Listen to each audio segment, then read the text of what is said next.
puedan ver un poco cómo es la lógica, el tipo de lógica que se usa para resolver estos ejercicios, y a la hora de tener que resolverlos los encaren con más, sin tenerles tanto miedo, pues por ahí mezcla conceptos de otros temas, electroquímica, todo junto, y llega a ser confuso si uno no los tiene del todo interiorizados a cada uno de los conceptos. Buenísimo, Cele, gracias.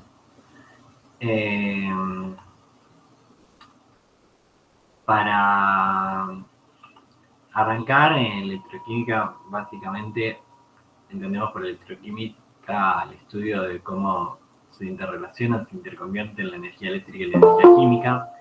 Esto básicamente lo que quiere decir es que por electroquímica entendemos el estudio de aquellas reacciones que implican una transferencia de electrones. Entonces siempre vamos a hablar de reacciones redox. Vamos a hablar de reacciones redox de una forma particular. No va a ser solo ya la reacción redox, sino que va a tener otros elementos. Pero en principio, siempre que hablamos de electroquímica, hablamos de reacciones donde hay una oxidación y una reducción, y hay un movimiento de electrones de un compuesto a otro, de una especie a otra. Acá, como ejemplo común, se suele usar el cobre que se oxida a catión cobre 2+, y el catión de plata que se oxida, que se reduce a plata. Para ya ir entrando en la terminología propiamente dicha de electroquímica, en general siempre vamos a hablar de celdas o pilas, y vamos a hablar de anodo, que es la especie que se oxida, donde se da la oxidación. En este caso va a ser del cobre, que se oxida de cobre sólido a catión de cobre 2+, y en esa oxidación se liberan electrones. Si mi cobre se pasó de cobre sólido sin carga a cobre 2+, quiere decir que perdió 2 electrones. Los libera para que circulen, para que se transfieran, están en solución, pero no están más con mi molécula, con mi elemento, con mi compuesto. Y el cátodo, donde sea la reducción, en este caso va a ser del catión plata. Para que se dé esta reducción yo tengo que tener electrones que agarrar, tiene que haber otra especie que se esté oxidando para que mi plata se pueda reducir. Entonces decimos que el catión plata acepta electrones y se reduce. Bueno, ya más bien, ahora en la próxima diapositiva vamos a ver bien cómo se compone una pila, una celda, como le queramos decir. Pero el puente salino es uno de los elementos que constituyen una celda, con una pila que formemos a partir de estas propiedades. Básicamente tiene la facultad de mantener la electroneutralidad. Eso quiere decir que no se agoten la cantidad de electrones que tengo circulando, y para que eso suceda, los aniones van a ir hacia el ánodo y los cationes hacia el cátodo. Ahora vamos a ver bien cómo eso se aplica en una pila real, pero básicamente tiene que ver con que donde yo estoy produciendo cationes, donde yo estoy liberando electrones que van a estar circulando en el circuito, en mi pila, donde estoy liberando cationes, voy a tener que, el puente salino tiene la función de enviar aniones que compensen esa sobrecarga positiva, esa carga positiva que estoy generando en la solución. Y donde por el contrario reduzco la cantidad de cationes porque se está reduciendo mi catión, que en este caso estamos viendo el ejemplo de la plata, mi catión plata a plata sólida, bueno, la tarea un poco es entonces enviar ahí cationes que compensen esa pérdida de carga positiva. Otras reglas que tienen que cumplir los iones que integren mi puente salino es que tienen que tener velocidades de migración similares, es decir, no puede ser uno mucho más veloz que el otro, porque eso generaría que una de las celdas, una de mis celdas, llegue a la electroneutralidad antes o incluso quede cargada de forma contraria y la otra no. Tienen que tener velocidades de migración similares para que este flujo pueda mantenerse constante y que no reaccionen obviamente con las especies que están interactuando en la pila. No me sirve un puente salino que me reaccione y me forma un precipitado, me reacciona o me forma otra molécula, otro compuesto que no tiene que ver con la reacción que yo quiero o estoy buscando. Bien, esta es básicamente la forma en la que una pila se ve, una pila en laboratorio, una pila que ustedes puedan llegar a ver en un ejercicio. Básicamente a la izquierda tenemos el ánodo, a la derecha tenemos el cátodo. Como les venía diciendo, en el ánodo se da la oxidación. Tenemos cobre que pasa a cation cobre 2 más. Y en la derecha tenemos la reducción, que es plata, cation de plata que pasa a plata sólida. Y acá se da una circulación de electrones. Si se fijan, el potenciómetro, como le dice acá, generalmente en laboratorio muchas veces se les pide que ustedes midan con un multímetro la cantidad de corriente que está circulando y lo sepan explicar por qué se da esa cantidad de corriente en voltios. Pero hay una circulación de electrones de una celda a la otra, que es lo importante con lo que ustedes se queden ahora. Y esto otro que está por debajo es lo que le venías diciendo, que era el puente salino. Que en este caso estamos hablando de nitrato y de cation de potasio. El cation de potasio va a la celda donde se está dando la reducción para compensar esos cationes de plata que están desapareciendo. Y el nitrato va a la celda de oxidación para compensar la carga positiva de esos cationes de cobre 2 más que estamos generando todo el tiempo. Sobre cómo escribo una pila, me piden escribir cómo se daría una pila que tenga tal elemento de oxidación, tal elemento de reducción.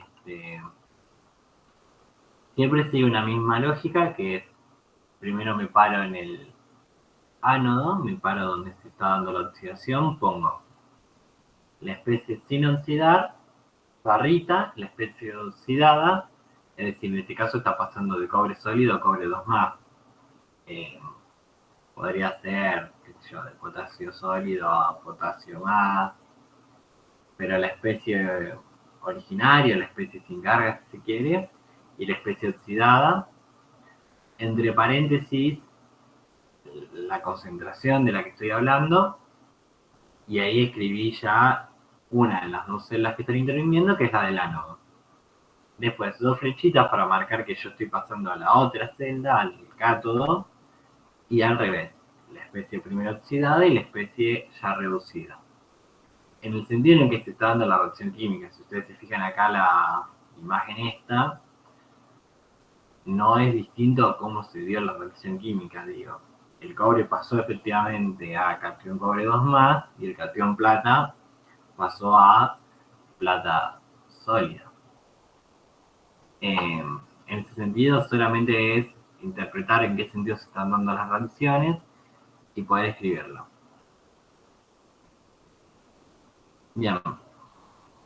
Acá un poco para mechar con contenido de la clase pasada y todavía con un poco lo que es termodinámica o termoquímica, pues son contenidos que están bastante interrelacionados.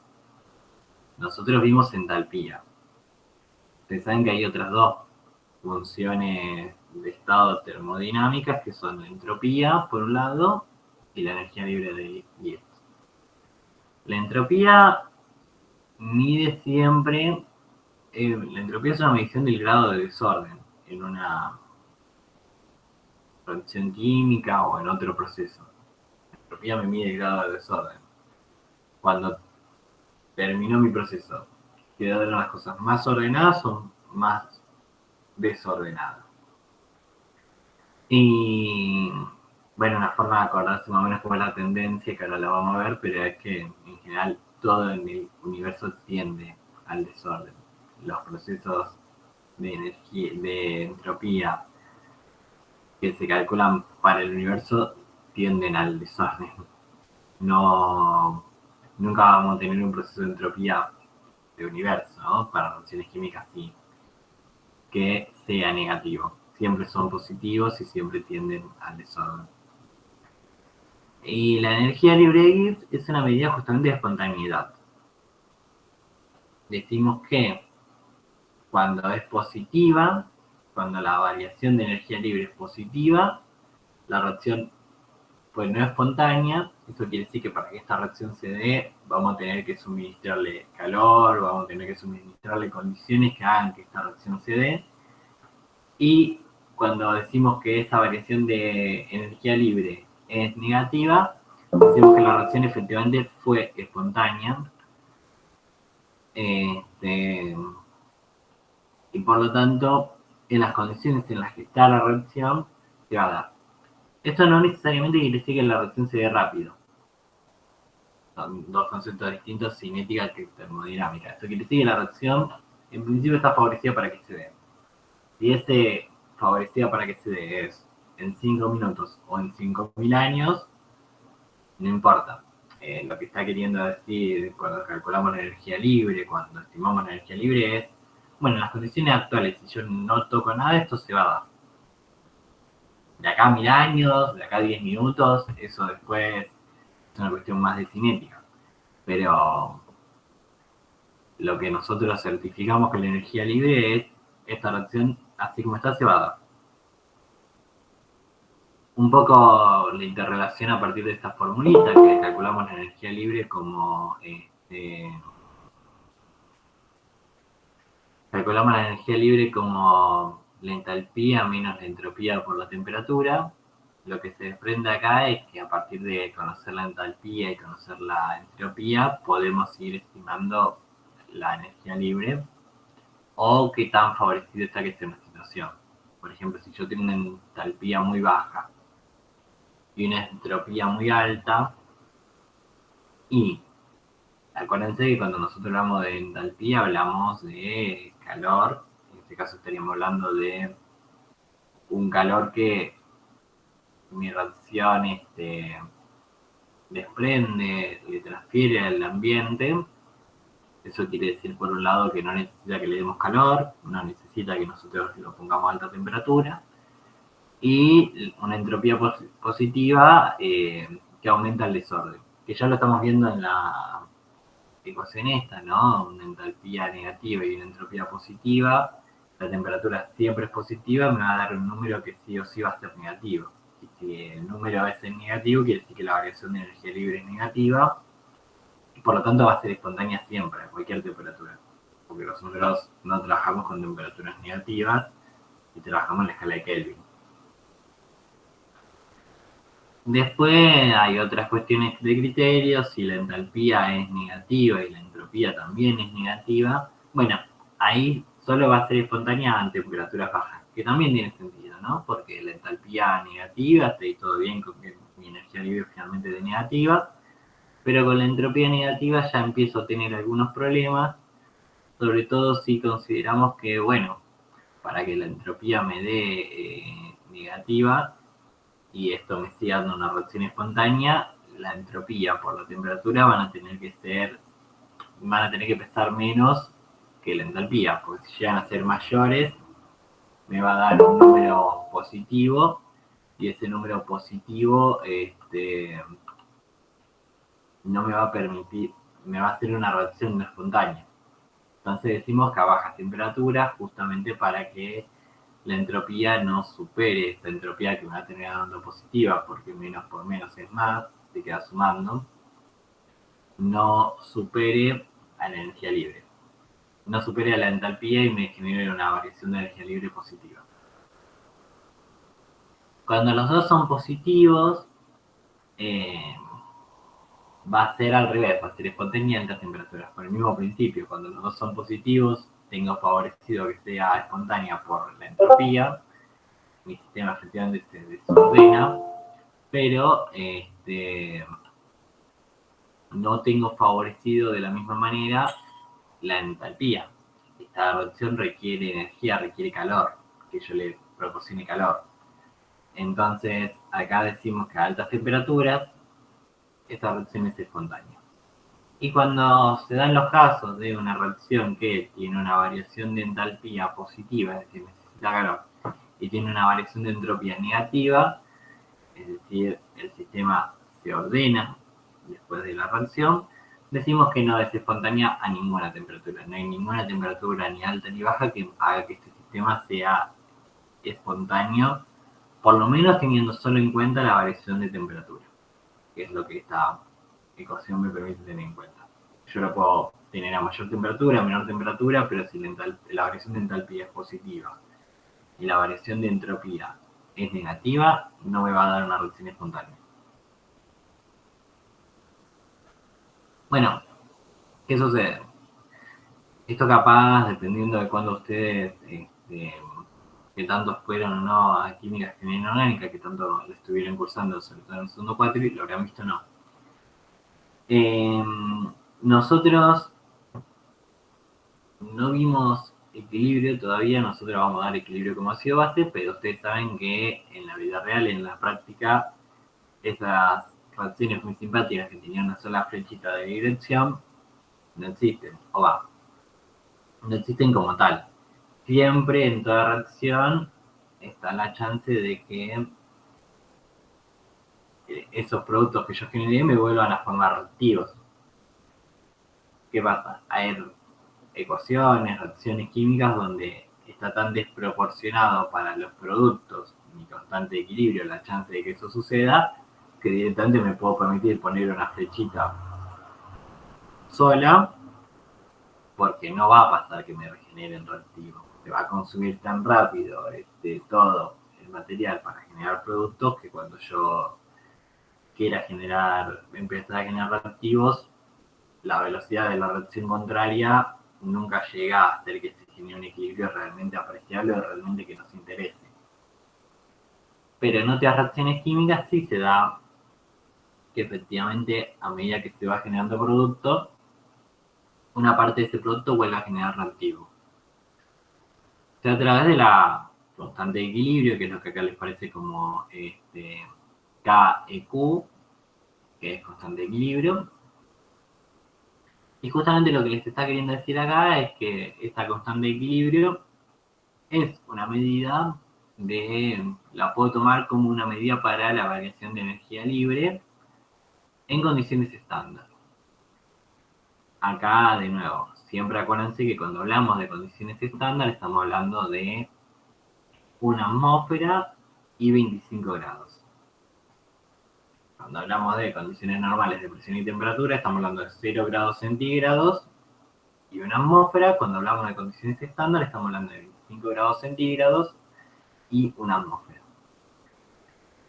Y le da la ecuación que interrelaciona estos dos conceptos, que es que la variación de energía libre estándar a 25 grados y una atmósfera es igual a menos R, que es la constante que vimos para gases ideales, que vuelve a aparecer acá, por la temperatura, por supuesto, por logaritmo natural de la constante de equilibrio. Y a su vez, vamos a ver ahora, pero el potencial de una pila, el potencial electroquímico de una celda que yo construya, también se interrelaciona con la energía libre, con la variación de energía libre. Con otra ecuación que acá les dice que es menos n, y n es la cantidad de moles de electrones que se están moviendo, por F, que en este caso siempre va a ser una constante que es 96.500, que es la cantidad de Coulomb por mol de electrones que se mueve, por el potencial estándar de la celda. Nuevamente estándar, 25 grados centígrados, una atmósfera. Ahora, si la constante de equilibrio se interrelaciona con la energía libre de Gibbs y la energía libre de Gibbs se interrelaciona con el potencial eléctrico, bueno, el potencial eléctrico se puede interrelacionar con la constante de equilibrio. Y si se fijan en esta tercera ecuación que me plantea este triángulo de conceptos, en realidad es producto de combinar estas dos reacciones, ¿no? Si yo pienso, bueno, la energía libre estándar es menos RT por logaritmo natural de la constante, y pienso la energía libre es menos la cantidad de moles de electrones por 96.500 o F por el potencial eléctrico estándar, y yo digo, bueno, voy a igualar directamente menos M por F por el potencial eléctrico estándar con menos RT por logaritmo natural de la constante de equilibrio, igualo esas dos cuestiones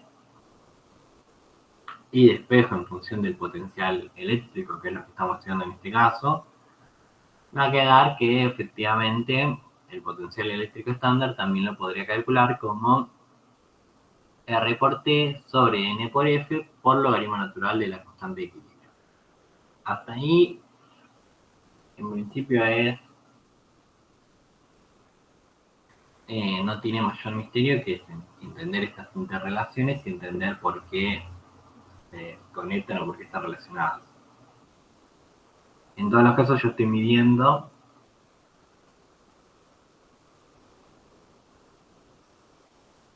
las chances reales de que una reacción suceda en un sentido. Después, y esta ecuacióncita que aparece abajo. Esta ecuación que aparece abajo es para calcular el potencial eléctrico de una celda cuando no está en condiciones estándar, que es un ejercicio muy común que les den a ustedes el potencial eléctrico de la celda en condiciones estándar y les pidan que estimen cuál es el potencial eléctrico de la celda cuando no está en condiciones estándar. Y como estamos viendo es potencial eléctrico en condiciones estándar menos RT sobre NF por logaritmo natural de Q. ¿Qué es Q? Q es concentración de los productos o concentración de los productos que pueda sobre concentración de los reactivos. ¿Qué es?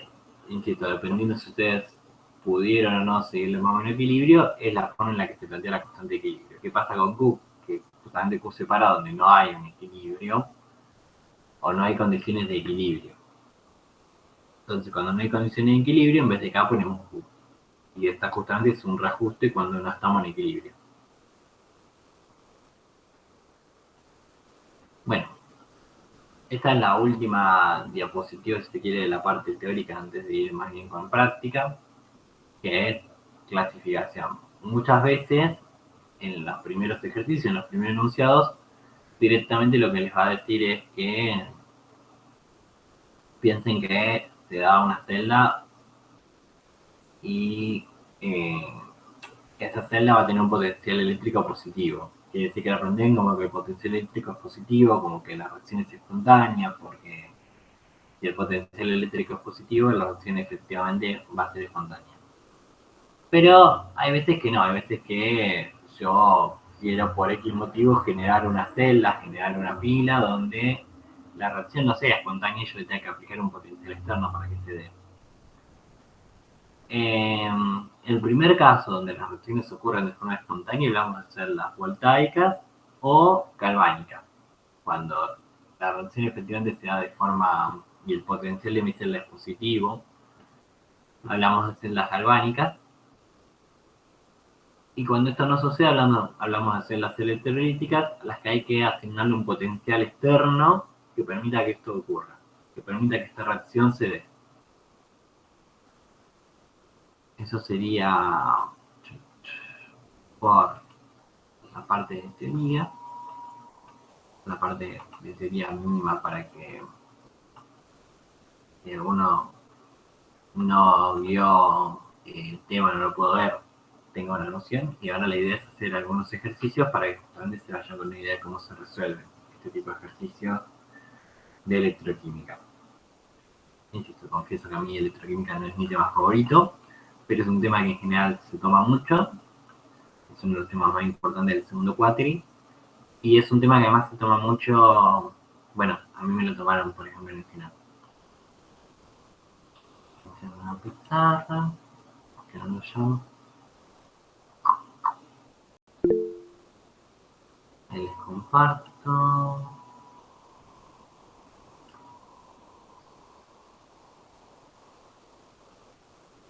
Y vamos a compartir pantalla.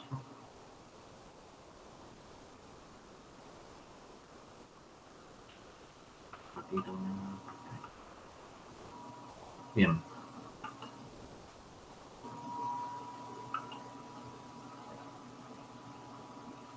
Ahí entiendo que se está viendo.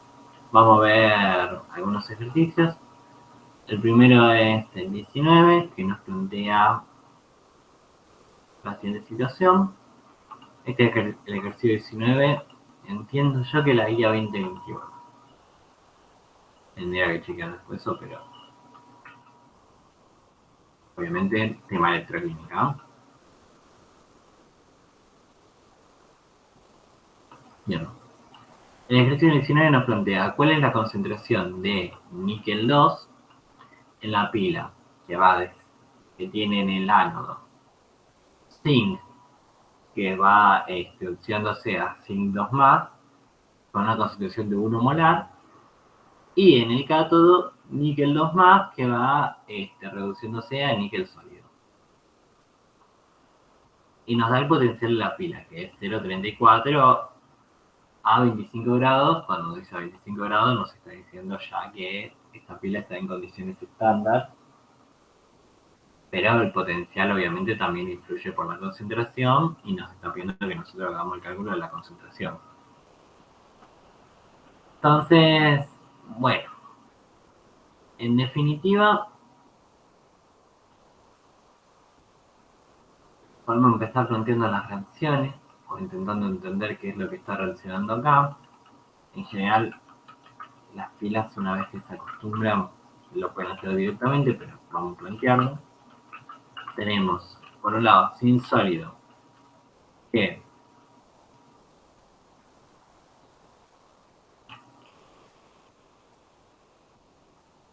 genera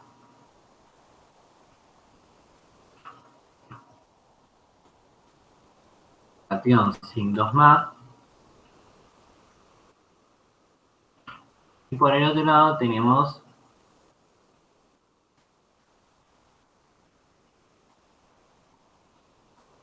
cation de níquel,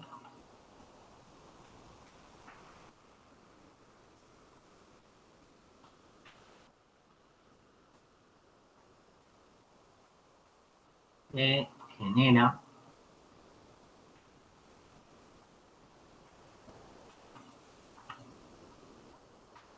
níquel sólido.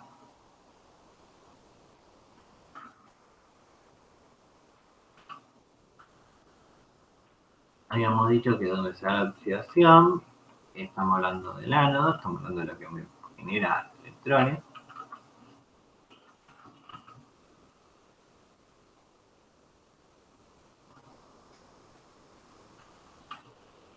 Y donde se da la reducción, estamos hablando del cátodo.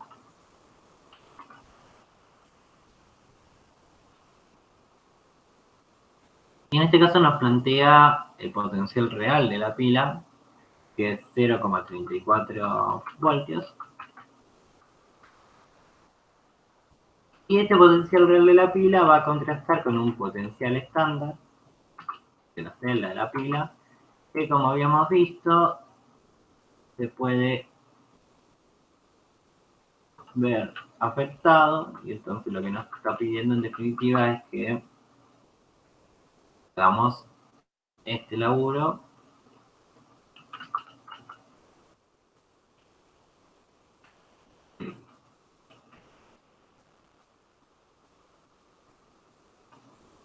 no, en principio esto es lo que nos están preguntando, esto es lo que nos están pidiendo,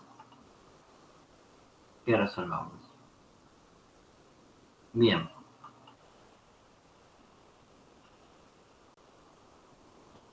En realidad acá, para que termine de estar bien esto,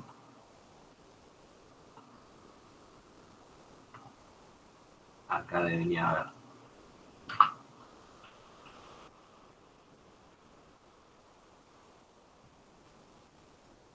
los electrones y acá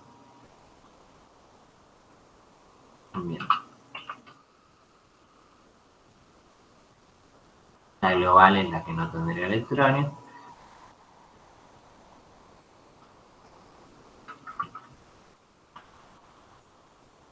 Bien. ¿Cómo puedo calcular el potencial estándar de esta pila? El potencial si no hubiese ningún problema de esta pila. El potencial si esta pila no tuviese una variación, fuese una pila estándar, digamos, se calcula siempre como el potencial.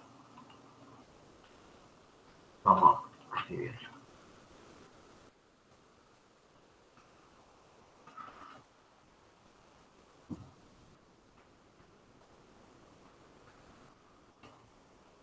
potencial del cátodo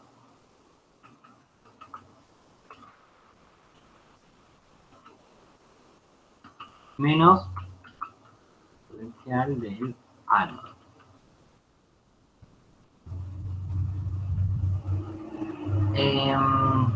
En general, para la resolución de estos ejercicios, siempre los potenciales estándar o están tabulados o se los dan en el ejercicio. En este caso vamos a trabajar con potenciales tabulados, pero para eso no se preocupen que les van a dar los datos para que ustedes no se van a adivinar aquí en esta cuestión. Pero, bueno, finalmente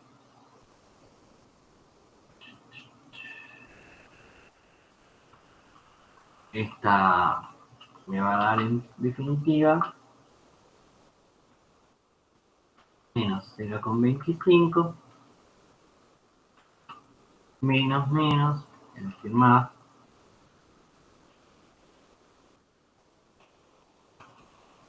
0,7618. Este sería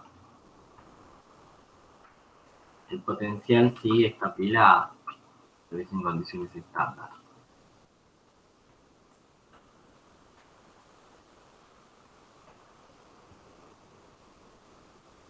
Esto lo calculamos rápido. 0,157 57 más 0,7618. Me da que esto debería tener un potencial de 0,568 voltios.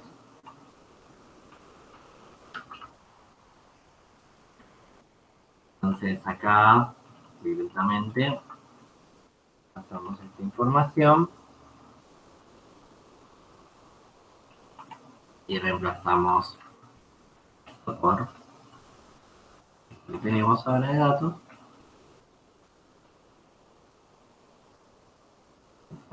48. Y pasamos restando porque nosotros necesitamos en definitiva calcular la concentración del níquel 2 y ahora vamos a llegar a cómo calcularla. Va a ser a partir de Q, les puedo anticipar. Entonces pasamos restando y esto nos va a dar en función en total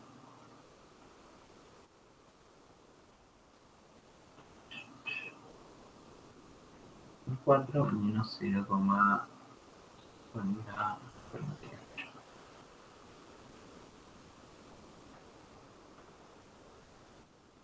menos 0,16.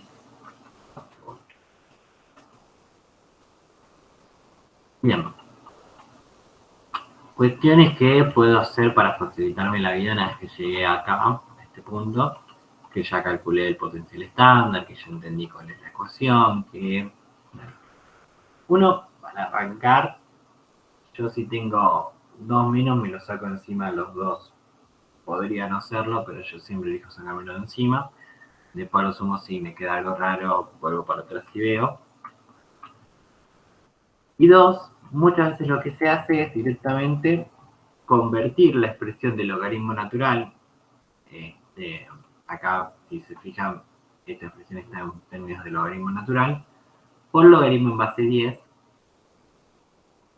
Y eso implica cambiar un poco esta expresión que yo estoy viendo acá. Vamos a intentar plantear bien esa expresión a ver si se entiende. Yo un poco... A ver si...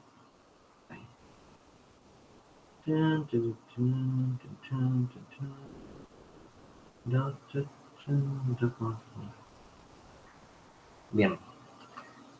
Primero, esta expresión R por T sobre N por F por logaritmo natural de Q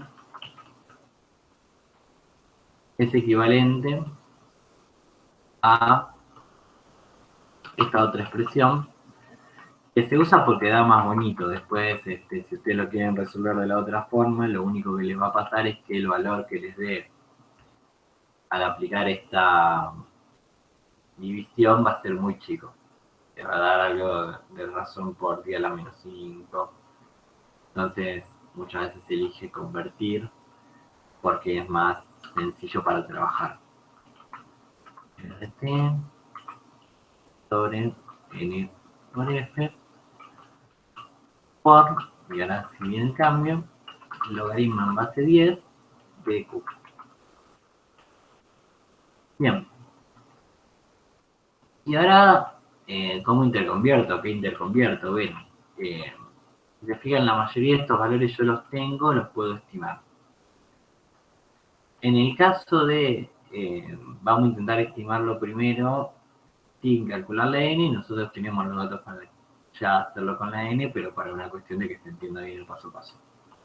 Así que en un primer momento voy a directamente transformar estas expresiones en el valor real que tienen. En el caso de R, en este caso usamos un R,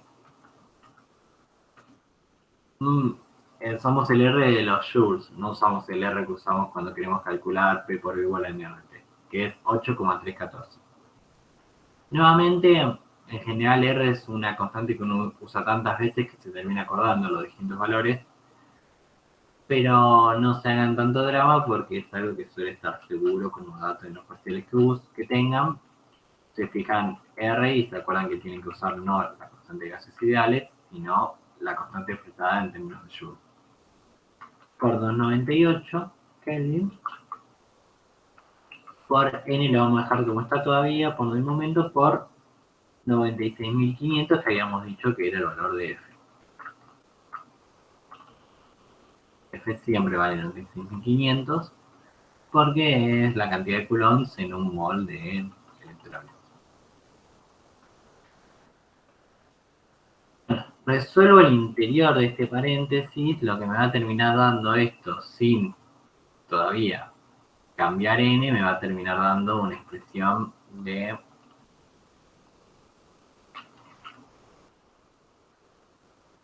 0,06 sobre n por logaritmo natural de q,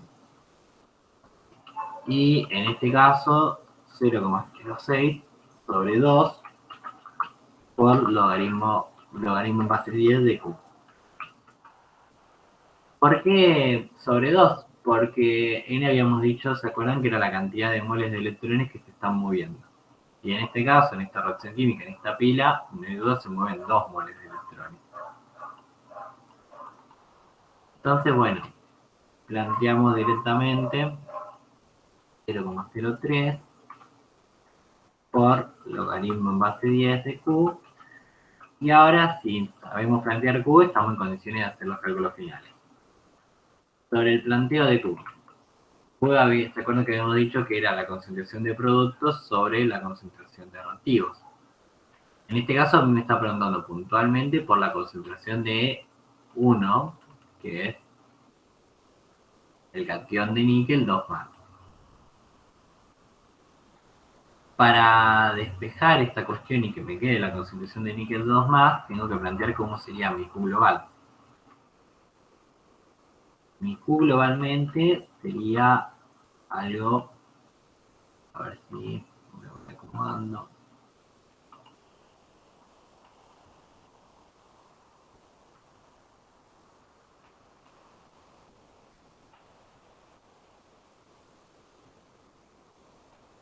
Voy a intentar ganar un poco de espacio acá.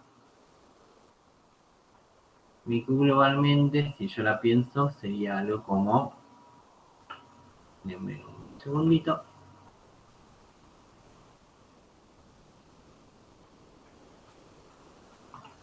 Concentración de productos. Voy a escribirlo primero mal y después les voy a explicar por qué no se escribe así. Cn 2 más por mi sólido.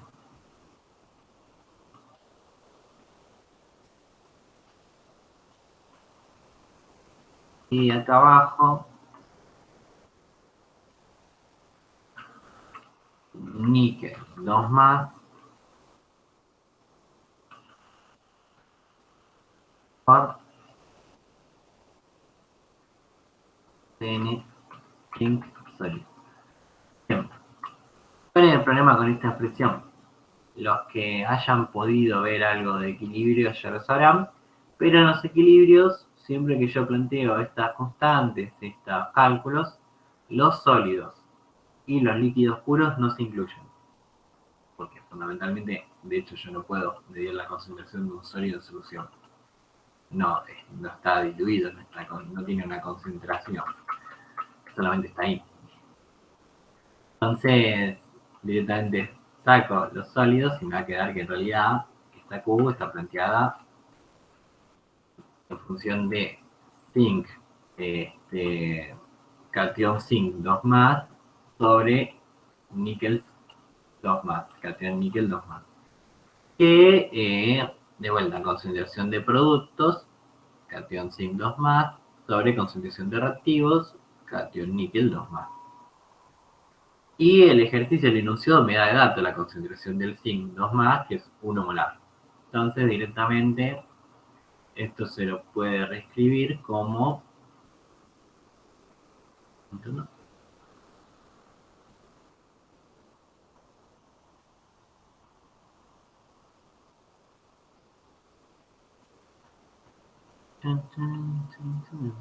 Esto se puede reescribir como 1, porque es 1 molar la concentración, no porque 1 se me ocurre a mí, sino que en el enunciado nos dice que es 1 molar, sobre la concentración de níquel, de cation níquel 2 más, que es mi incógnita, yo no sé cuánto vale.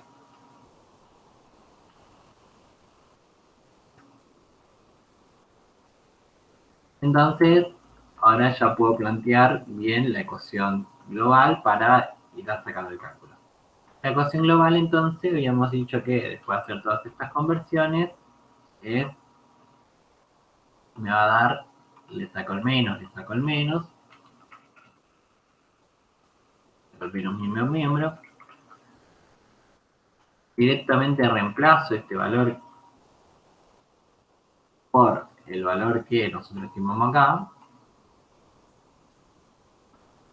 y reemplazo Q por esto que habíamos dicho para tenerlo expresado en función de lo que realmente yo quiero obtener, que es la concentración de níquel cation, del cation níquel en solución. Entonces, reemplazo todo.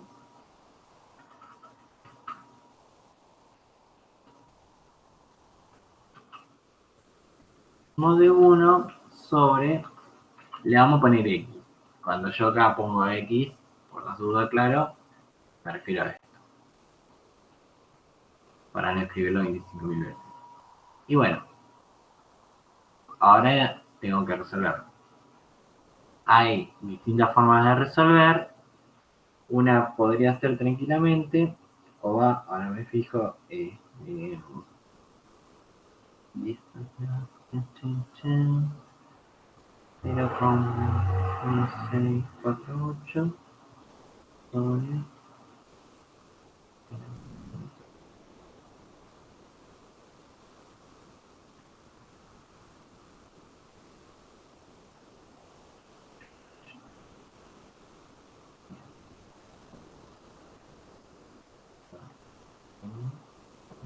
escala.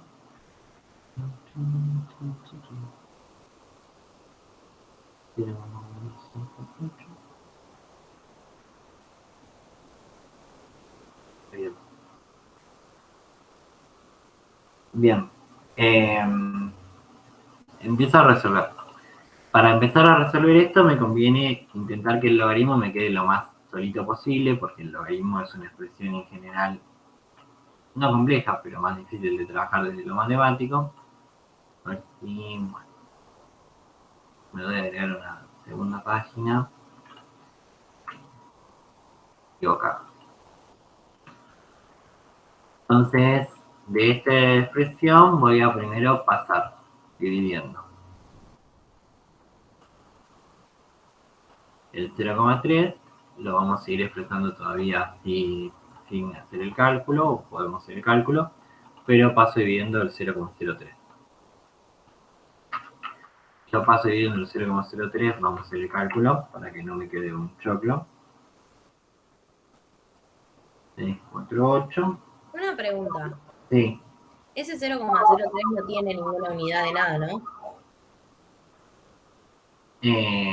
Buena pregunta.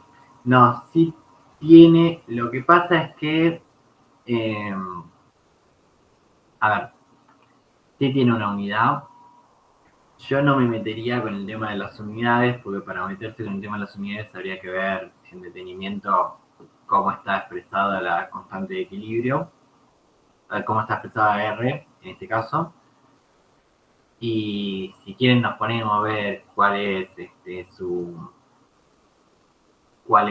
su valor en este momento, pero para el caso que ustedes van a llegar a una expresión de molaridad.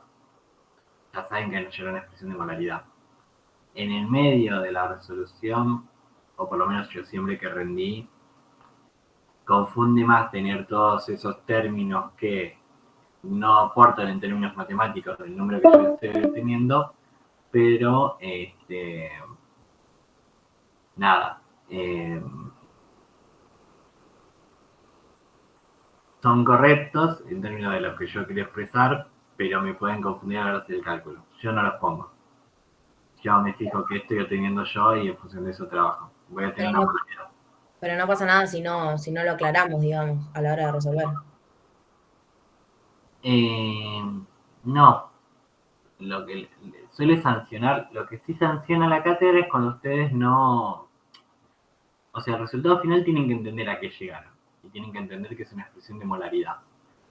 En el medio, si se olvidaron de poner cuáles eran los valores de la constante de equilibrio, no suelen sancionar eso. O a ver, ponele que si te restarán un porcentaje ínfimo en función de hacer bien el ejercicio.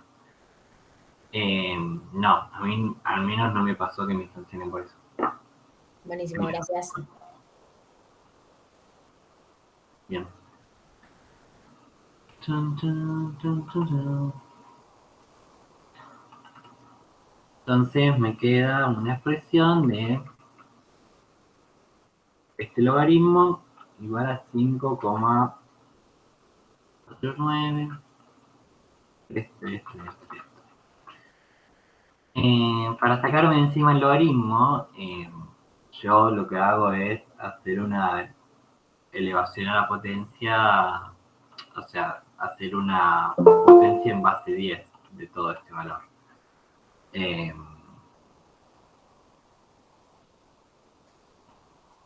Eso me va a permitir directamente quedarme con el valor de 1 sobre x y del otro lado la expresión de potencia.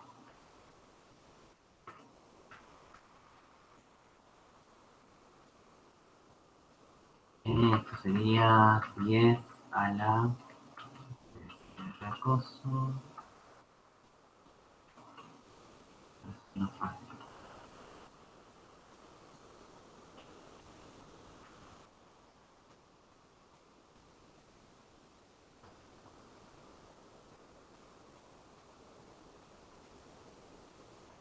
Cola esto. Bien. Esto me va a dar un número re grande, pero fíjense que estamos en un valor de 1 sobre x. Todavía no llegamos al valor de x. Entonces, para sacar el valor de x, hago por el recíproco de esto y directamente digo, bueno, en realidad el valor de x es lo equivalente a hacer al revés. Hago 1 sobre este valor. Si yo hago 1 sobre este valor, me va a dar finalmente que el resultado de x, la concentración que yo quería obtener, era en definitiva 1 sobre 10 a la 5,93. 3,2. por día a la menos 6.